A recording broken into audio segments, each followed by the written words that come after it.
anarchy isn't. Many people, when they hear the word anarchy, think of chaos and mayhem.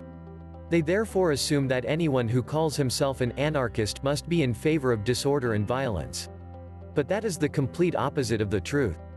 Just as the word monarchy means rule by one person, the word anarchy literally just means rule by no one.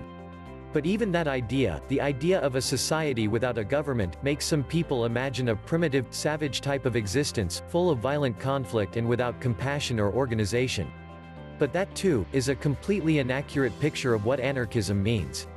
In fact, most complaints about anarchism are the result of people misunderstanding what the philosophy is all about. Most people who are scared of anarchy are scared of things that anarchists don't want and don't advocate. To help correct such misunderstandings, we will use the example of two fictional islands, Authoritania, where there is a ruling class, government, and Anarchia, where there is no ruling class of any kind. These will be used to illustrate what anarchy actually means, and what it does not mean. One common misconception about anarchy is that it means every man for himself, or survival of the fittest, where everyone has to be selfish and self-sufficient, where there is no real cooperation or organization, and where people all behave like violent, selfish animals. This comes from the false assumption that there can be no order or structure to society without government, that without some sort of governing political body, people couldn't and wouldn't find ways to get along, cooperate and organize. But in reality, government is never about true cooperation. Whether it is a republic, a democracy, a dictatorship, or some other form, government always constitutes a ruling class which gives commands called laws and uses violence to punish anyone who disobeys. That is not cooperation. That is domination. It is one group forcing its will on everyone else and making them obey. Government forces people to fund its ideas by way of taxation, and forces people to cooperate with its plans by way of regulation and legislation. Ultimately, both are enforced by men with guns. In contrast, true cooperation is about people voluntarily working together, of their own free will, without anyone else forcing them to.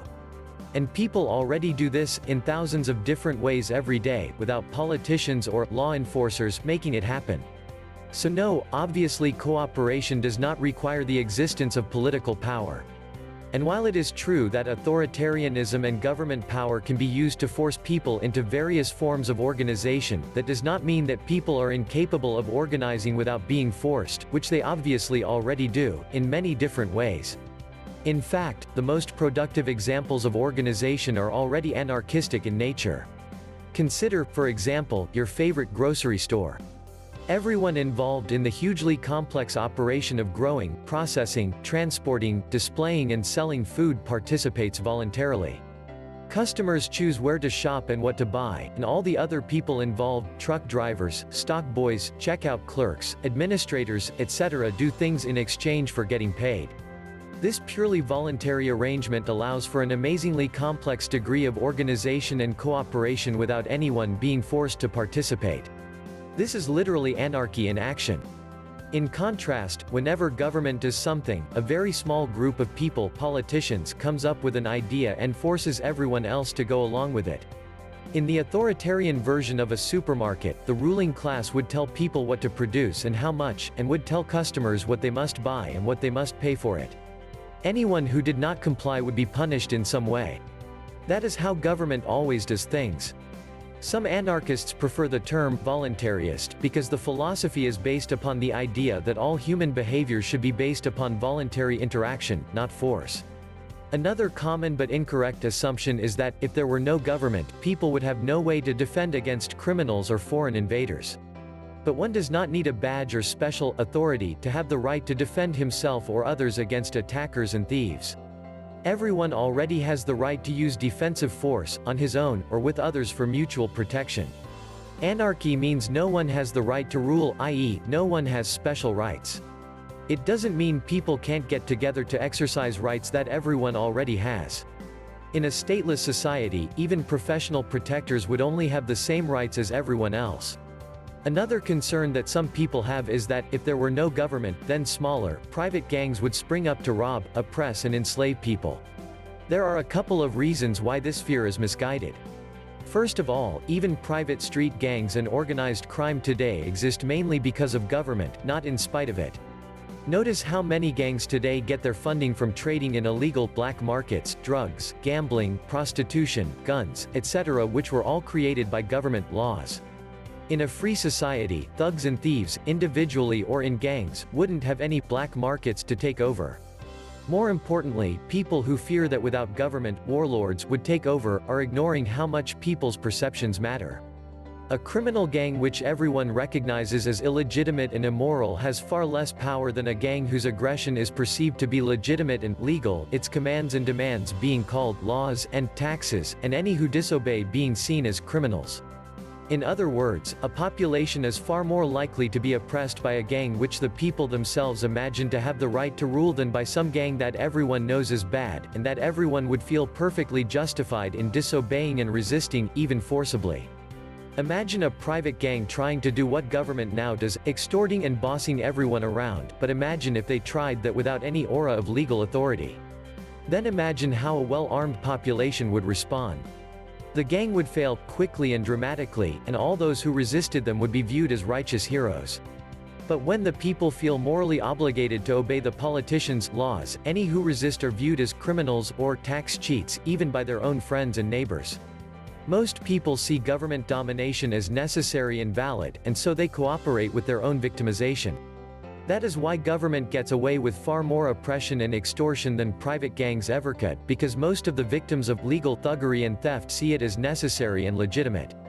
Millions of people tolerate the confiscation of a huge portion of their earnings and tolerate having many of their choices and behaviors forcibly limited and controlled by way of legislation, as long as the people giving the orders are seen as a legitimate political authority.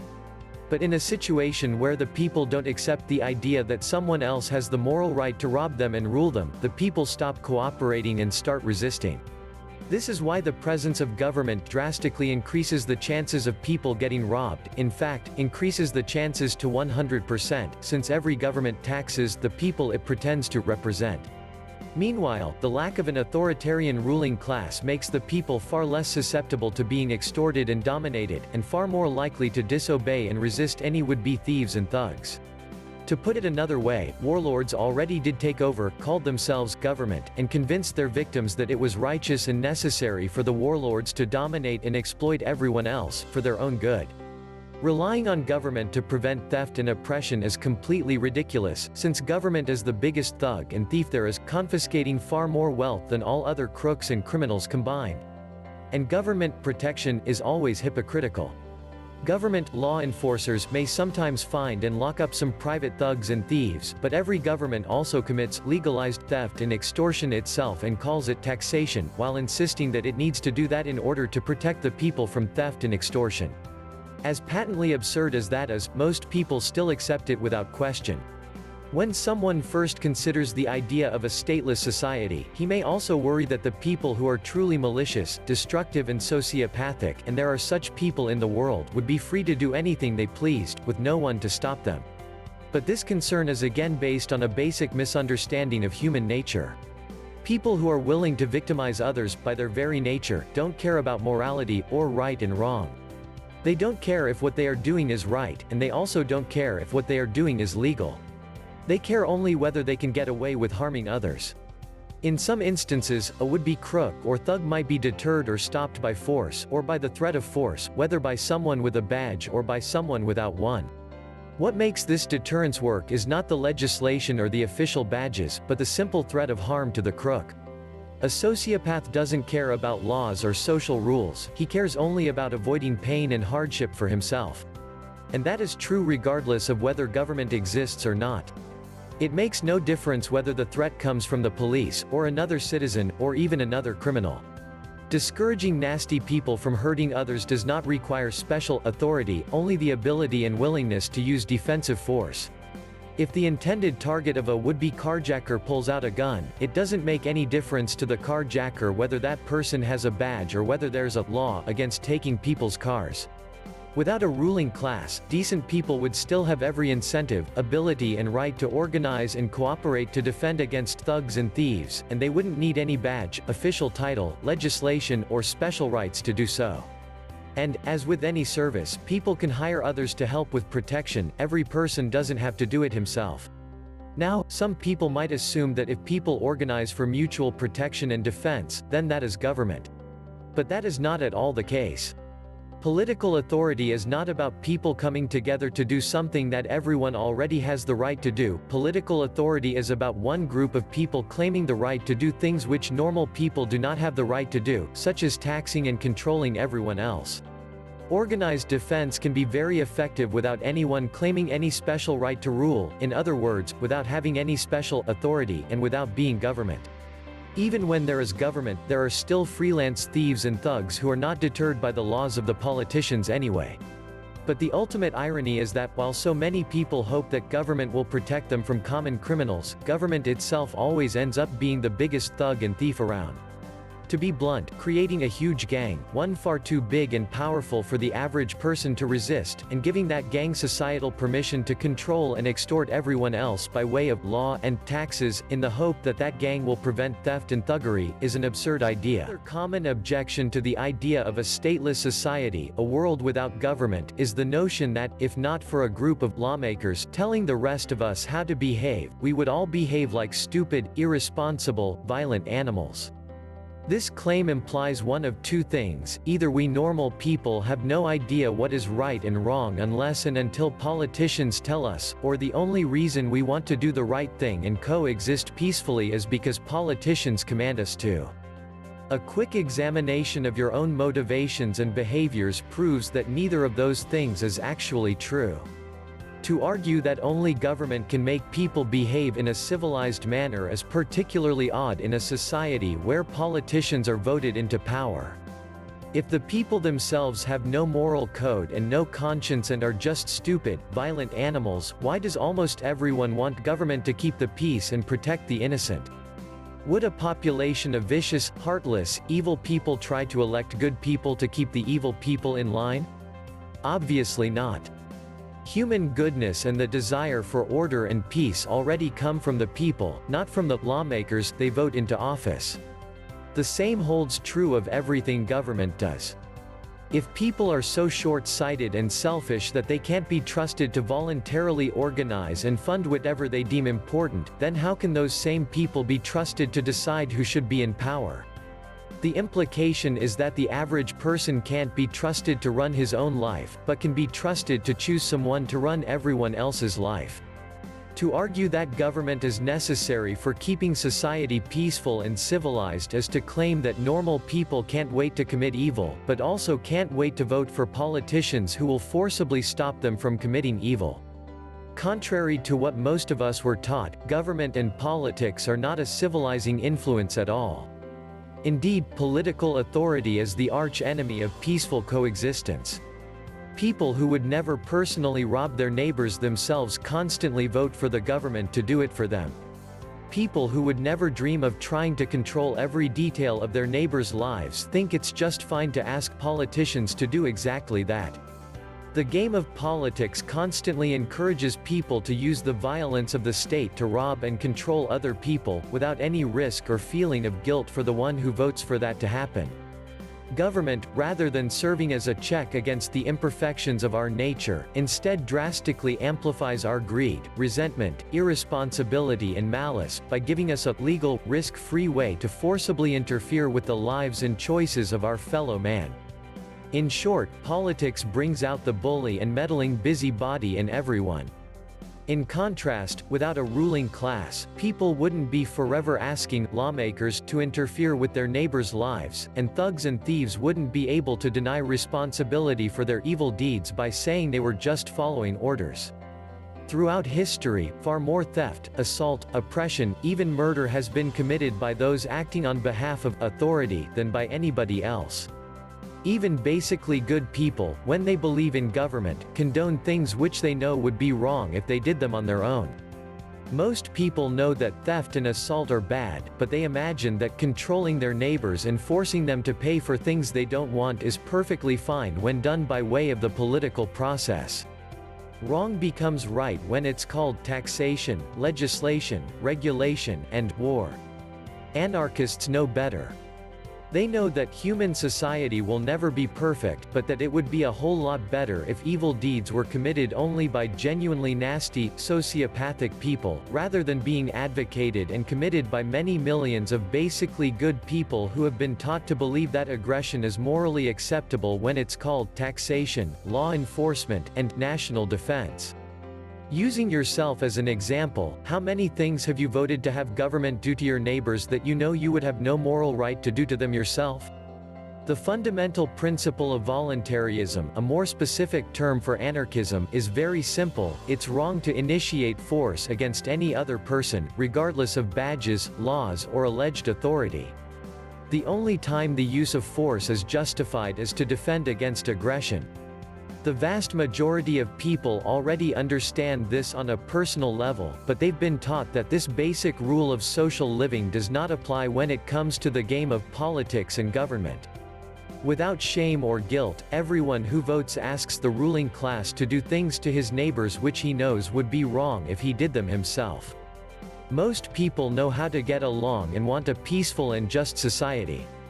Giving up the belief in government doesn't suddenly turn someone into a violent animal, because our morality doesn't come from legislation, and our ability to organize and cooperate doesn't come from any ruling class. Our ability, right, and desire to be productive, to help each other, to protect the innocent and to stop the wicked, does not come from government. In fact, it is threatened by government more than by anything else. Indeed, most injustice, oppression and strife, most of man's inhumanity to man, is a direct result of authoritarian political power. Contrary to what politicians pretend, ruling classes do not produce peaceful coexistence.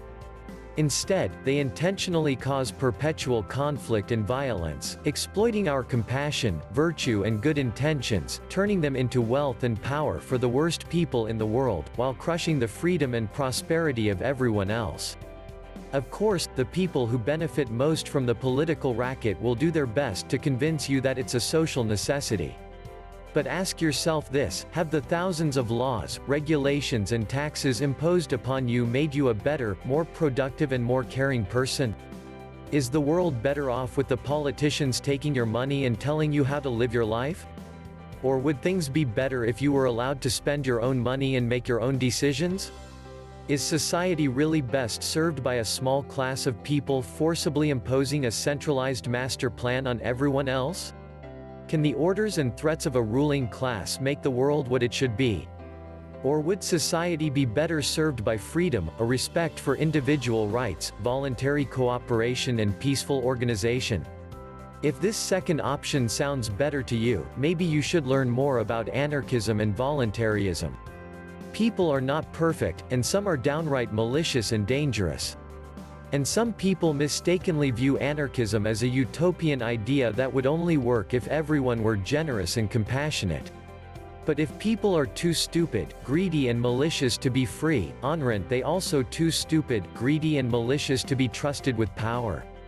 If you don't trust some stranger to have control over his own life, why would you trust him to have control over yours? Whether people are inherently good, inherently bad, or some of each, giving a small group of people power and control over everyone else is never the answer. Many still insist, we need government because people can't be trusted, as if government is anything other than people, some of the worst people around, in fact. And many still believe that obedience to authority is what makes us civilized, when in reality, it does the opposite.